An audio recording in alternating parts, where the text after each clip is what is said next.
Welcome to Kenton's videos. Enjoy the video.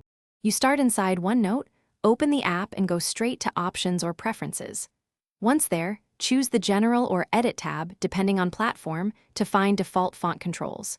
You set the font family first, so pick the style you want. Make sure to note the exact size and color, because OneNote applies all three when saving defaults. If you have synced notebooks, sign in now so changes propagate across devices.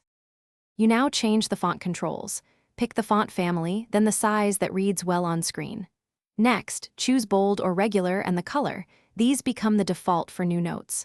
Click the Set as Default or Save Changes button. That action writes your preference. Once saved, create a quick test note to verify the choice.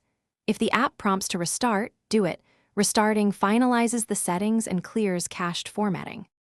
Finish by creating a few new pages to confirm the new defaults look correct across notebooks.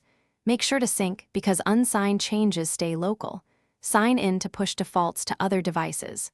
If defaults revert, clear OneNote cache and check for app updates. Outdated versions can ignore saved preferences. Reapply the default after clearing cache, and, if needed, remove and re-add the account. That usually resolves stubborn. Thanks for watching. Consider subscribing if we helped you.